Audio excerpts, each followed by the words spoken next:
Folks, I don't know if you're familiar with the Babylon Bee, but it's part of my daily diet of chuckles and laughter and really insight on a daily basis. Me and my friends, we often swap memes from the bee. We talk about the bee. So this is really something that you must be familiar with if you're not already.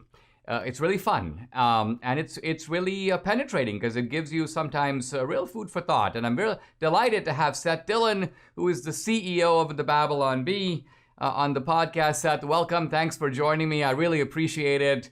Who came up with the wacky idea for the Babylon Bee? How did you guys get started? Well, thanks for having me. First of all, I'm delighted to be here with you. We got started in 2016 when Adam Ford, who founded the Bee, realized that there was this huge, large void on the right for humor that was really biting, sarcastic, satirical, that kind of punched back at the left. You know, the left does that so well. They've owned, the night shows, the late night shows, Saturday Night Live.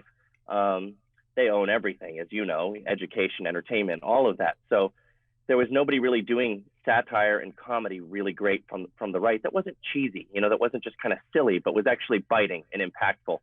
And he felt like he had the talent and ability to do something like that. And so he started this website and it just took off. And so it just really proved that there was a void there. There was a lot of demand there because it was generating millions of page views within a matter of a couple of months. So it really took off in 2016. I got involved in 2018 and we've just been growing rapidly ever since.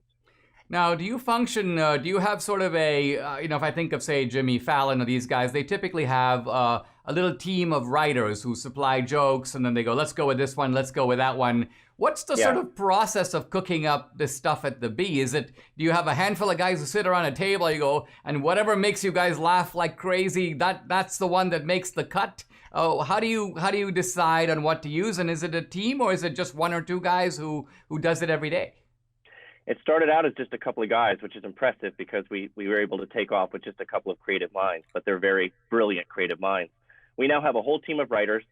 They pitch ideas all day long, and it's all headlines. The joke is in the headline when you're reading satire. You really don't need to read the article. We'd like you to. We want you to. But the joke is in the headline. So we pitch those ideas back and forth all day long. And the ones that really catch on with our team, where our team is responding positively to it and we feel like it's funny and we're all agreeing that it's really funny and it's hitting the right note, the right angle, those are the ones that we'll run with. So we have a process in place for kind of sifting through those and iterating on them to get them right where they're ready to be published. But it's a really fun process because we just look at the headlines every day and think, how can we do a satirical, funny take on this that just exaggerates the truth a bit to make a point? And then we just pitch that stuff all day long. So it's a fun process.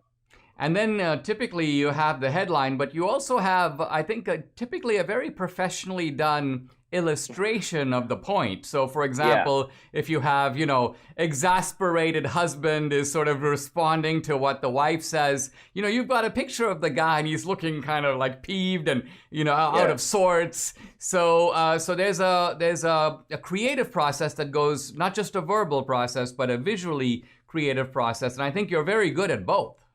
Yeah, well, we have really talented people that are involved in the creative side doing the Photoshops, and we now do animated videos on YouTube. You can see on our YouTube channel. So we have some super talented people who are involved in that. But that is part of the joke, and it's one of the reasons it's interesting. We've been fact-checked a lot, and there's been a lot of discussion about how our satire is too believable. And one of the ways they try to make it seem more believable than it is they divorce the headlines from the images. That's part of the joke. And so sometimes they'll take the headline out of context. They rip it away from the context of our website or our Twitter feed or whatever, and they'll change up the wording, and then they'll ask people, is this believable? And of course, it's believable outside of that context.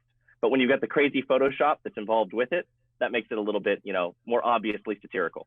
Well, let's pause and get into this because you just said something very striking, which is you've got a satirical site that is fact-checked by who? By Snopes? By PolitiFact? Who's fact-checking you? And doesn't the fact that they even feel the need to do that suggest that the line between what the left and the Democrats are doing and your parody of what they're doing, that's actually a fairly thin line?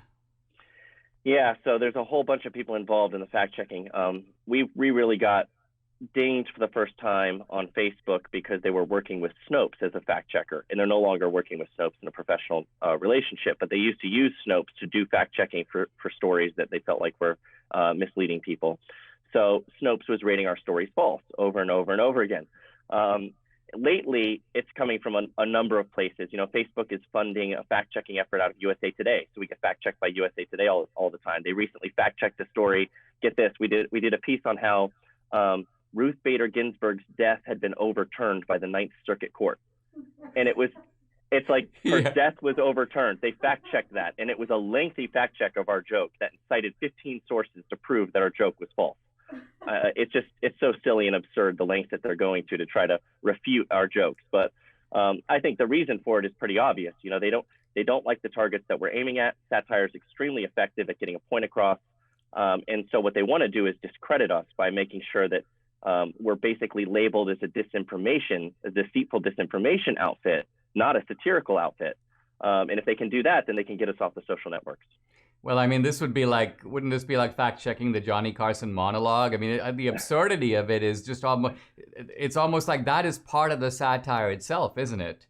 Yeah, so imagine going to a comedy show and every time the guy tells a joke, you stand up and yell, "That's false, that's not true, that's false."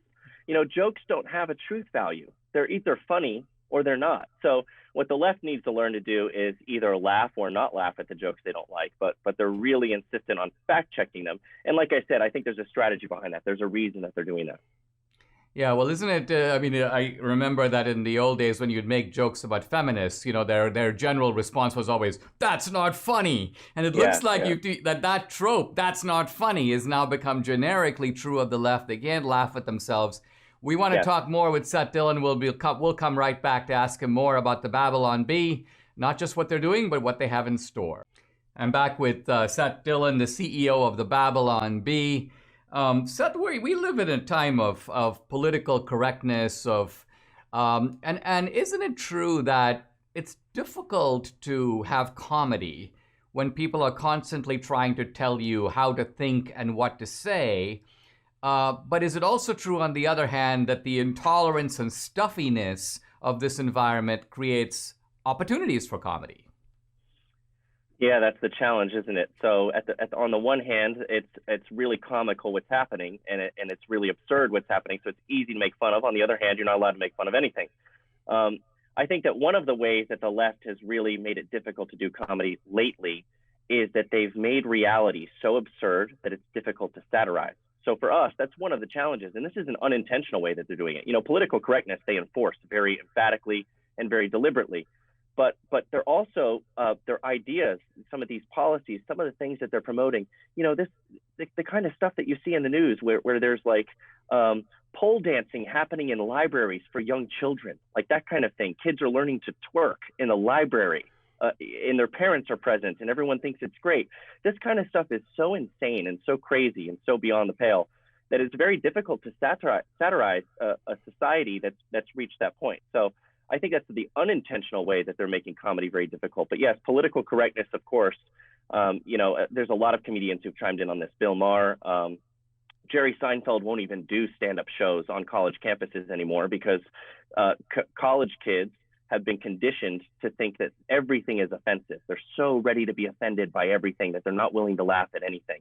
And we have to, as comedians, we have to continually keep pushing back against that and keep making the jokes that people don't want us to make, so that people learn to laugh again. Well, I'm just thinking of what would George Carlin do today, or any of these guys, Richard Pryor? They'd be run off the stage because their whole idea was to challenge existing taboos and orthodoxies and go in your face about them. And that's just unacceptable today. Now, one thing I noticed that the Bee does, which I think is really cool, is you're not just focusing on the left. You'll turn the camera around on conservative culture. You made fun of Trump, of Trumpsters and their peculiarities, but you also made fun of the church. It seems like you've got a very good understanding of the sort of culture of the church, including things like turning off the mic of the backup singer, and one of your regular targets is Joel Osteen and his sort of theological problems. I like the one where you have a little meme about the fact that his theology check light keeps going on, and it's really annoying to him because he's constantly veering off the biblical reservation, so to speak. So part of it is, are you trying to teach Christians to laugh at themselves? Yes, the church needs laughter. I think, we need levity everywhere. I think everybody is taking themselves too seriously, but it happens everywhere. The Babylon Bee was originally created as a Christian satire site, run by Christians, and we do a lot of this Christian living, evangelical Christian culture, humor. A lot of those are inside jokes that people outside of those circles aren't going to understand.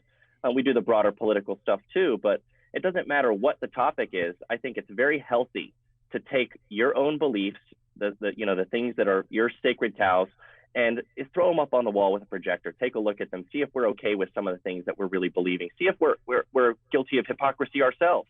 I think that self-deprecating humor is extremely valuable, just in keeping people from taking themselves too seriously. So yeah, the church needs it. Everybody needs it. And I think it's one of the things that the Babylon Bee does well that's so refreshing. It's one of the reasons I wanted to get involved in the first place, was because I thought the self-deprecating humor was so healthy. What's a way to take what you're doing now and take it to the next level? What are some things that you're hatching, some ideas you're thinking about to go beyond the satirical headlines and memes and even the satirical articles? Is there a way, for example, to create a comedy channel for young people? In other words, to create the opportunities for young comedians who may not be able to go get their teeth cut at the Improv, who probably are not going to be invited by Kimmel to come on his show. What is the way in which the Babylon Bee can create an almost alternative universe for comedy? Where can we take this? Well, that would be a great goal. I think that we're focused day to day on just continuing to do what we do really well. And then it will kind of naturally grow in the direction that we're already moving in. And I think that, figuring out precisely where that's going to be a few years from now, when people ask me 5 years from now, where are we going to be? I'm not exactly sure how to answer that, but I would love to be having more of an impact in other areas, getting into video and things like that. That would be great if we had, and also, like you said, if we could provide a platform for other types of comedians who are doing the politically incorrect comedy, the jokes that they're not allowed to say, the wrong things that's not allowed to come out of their mouths. That would be really awesome, I think, and very impactful. The difficulty is going to be having platforms to do that from. So, we still reach our audience primarily through Facebook, through Twitter, through Instagram, and our standing on those platforms is rather tentative, as you're probably aware. And all the fact checking and all of the attacks that are coming from the left, and now the New York Times has recently called us. They've said that we're a far-right misinformation site that traffics in misinformation under the guise of satire, like we're pretending to be satirists. That kind of stuff is a real threat to our platform itself. So we've taken some steps to try to shore ourselves up against those threats and bring on, subscribers who are supporting us directly.